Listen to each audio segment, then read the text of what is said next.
बघा last problem आहे, unbiased coin is toss 5 times, find the probability of getting 3 head. ठीक आहे, म्हणजे काय आहे की एक कॉइन आहे, तो किती वेळेस टॉस केला, 5 वेळेस टॉस केला, आणि ते म्हणतात find the probability of getting 3 heads, म्हणजे 3 हेड भेटायचे चान्सेस फाइंड आउट करा. मग बघा आता आपल्याला हे काय करावं लागेल, बायनॉमियल डिस्ट्रीब्युशननी सॉल्व्ह करावं लागेल. ठीक आहे, तर मग हा प्रॉब्लेम बघा तुम्हाला मी त्या गेस IMP प्रॉब्लेमच्या लिस्टमध्ये पण दिला होता, ॲज इट इज प्रॉब्लेम पेपरमध्ये आला बघा. ठीक आहे, मग आपण आता हा प्रॉब्लेम सॉल्व्ह करू. सोल्युशन बघा, an unbiased coin is toss 5 times आणि find the probability of getting 3 heads. बघा सोल्युशन,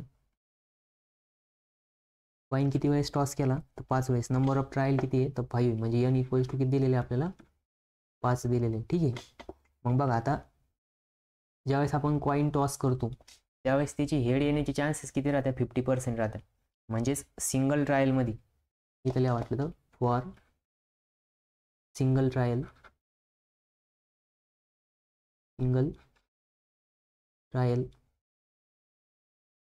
प्रोबेबिलिटी ऑफ हेड.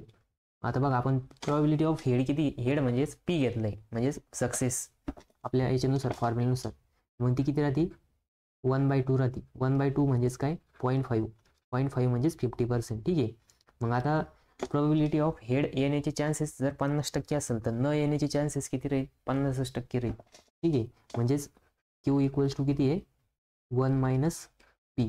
मग 1 - p म्हणजेच काय येणार आहे 1/2 इक्वल्स टू 1/2 म्हणजेच 0.5. मग बघा त्यांनी आपल्याला फाइंड आउट काय करायचं सांगितलं, the probability of getting 3 heads. मग इथं लिहायचं प्रोबेबिलिटी ऑफ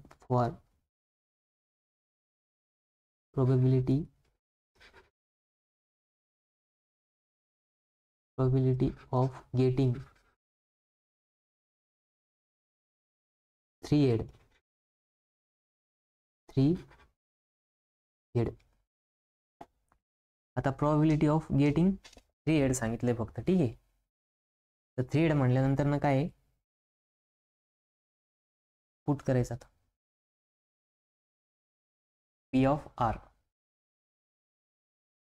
आर आणि आरची व्हॅल्यू किती दिलेली आहे आपल्याला 2 दिलेली, 3 दिलेली. ठीक आहे, वाटलं तर आपण इथे लिहू आर इक्वल्स टू 3. मग बघा इथे लिहायचं फ्रॉम बायनॉमियल डिस्ट्रीब्युशन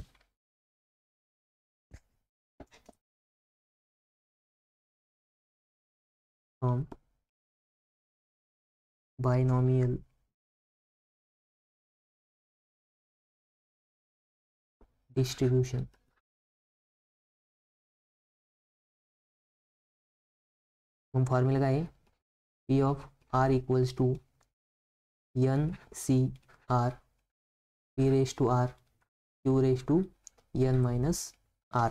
ठीक आहे, N मायनस R. बघा हा आपला काय बायनॉमियल डिस्ट्रीब्युशनचा फॉर्म्युला आहे. आपण फॉर्म्युला व्हाईट पेनने लिहितो कधी पण, आपण याला व्हाईट करू. ठीक आहे,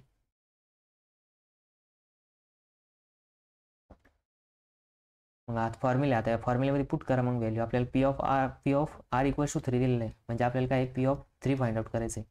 मग आपलं एन किती आहे तर 5 आहे बघा, 5C3. पी किती आहे 1/2 आहे, रेस टू आर किती 3 आहे. ठीक आहे, त्याच्यानंतर ना क्यू किती आहे 1/2 आणि एन किती आहे 5 मायनस 3. मग बघा आता याचं कॅल्क्युलेशन करायचं. मग आता सगळ्यांना फॉर्म्युला माहिती, कोणता फॉर्म्युला तर कॉम्बिनेशनचं काय राहतं NCR. मग याचं काय येईल N factorial upon R factorial N minus R factorial. हा फॉर्म्युला आहे. ठीक आहे, या फॉर्म्युल्यामध्ये पुट करा. मग या फॉर्म्युल्यानुसार काय येणार 5 फॅक्टोरियल अपॉन 3 फॅक्टोरियल ब्रॅकेटमध्ये 5 minus 3 factorial into 1/2 raise to 3 into 1/2 raise to 2. ठीक आहे, मग इथे लिहायचं P of R equals to 5 factorial म्हणजेच काय 5 into 4 into 3 into 2 into 1 upon आता 3 फॅक्टोरियल म्हणजे काय 3 इंटू 2 इंटू 1 आणि 5 मायनस 3 म्हणजेच 2 आलं 2 फॅक्टोरियल. मग 2 फॅक्टोरियलचं काय राहतं 2 इंटू 1 राहतं.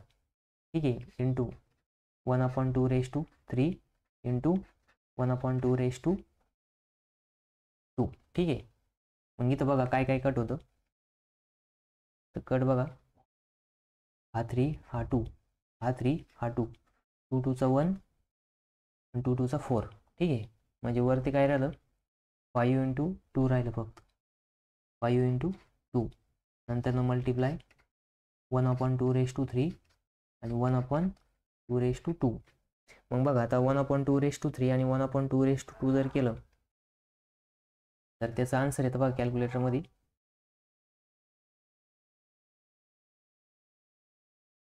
तर त्याचं आन्सर येतं 5/16 पी ऑफ आर. बघा 5 दुनी किती होतं 10 होतं आणि इथं मी करून दाखवतो 5 दुनी 10 गुणिले आता बघा 3चा क्यूब नाही का 1/2चा क्यूब करायचा आहे 1चा क्यूब किती येणार आहे 1च येणार आहे आणि याचा 8 येणार आहे इंटू 1 बघा आता इथं किती आहे 1चा स्क्वेअर 1च राहणार आहे 2चा स्क्वेअर 4 येणार आहे. ठीक आहे. मग बघा 10 इंटू 1 इंटू 1 अपॉन 8 इंटू 4. मग 8 चौक किती होत्या 32 होत्या आणि मग येतं 10/32. मग आता याला 2ने भाग जाऊ शकतो बघा मग 2ने कसं भाग जाईल 5 दुनी 10 आणि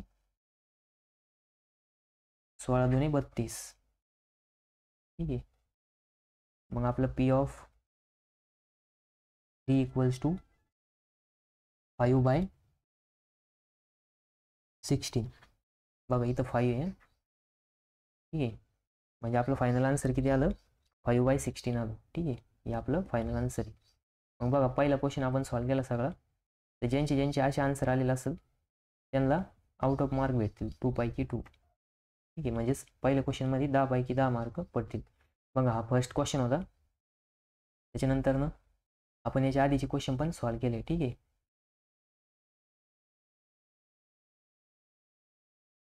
तर बघा इथे एक लाईन ड्रॉ करतो मी.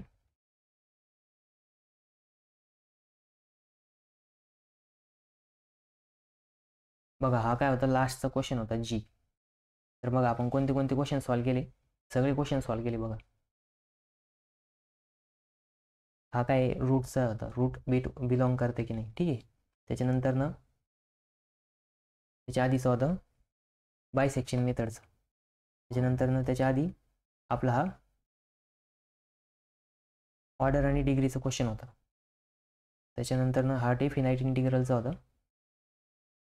नंतर नेक्स्ट बघा हा क्वेश्चन होता इंटिग्रेशनचा 2 फॉर्म्युल्यावर बेस होता आणि हा क्वेश्चन होता इंटिग्रेशनचाच. ठीक आहे. 8 आणि 5 होते तर आपण सगळेचे सगळे क्वेश्चन सॉल्व्ह केले. सगळ्यांचे असेच आन्सर आले असेल ज्यांचे असे आन्सर आले असेल त्यांना आउट ऑफ मार्क भेटेल. ठीक आहे. तर नंतर आपण आता क्वेश्चन नंबर 2 सॉल्व्ह करू.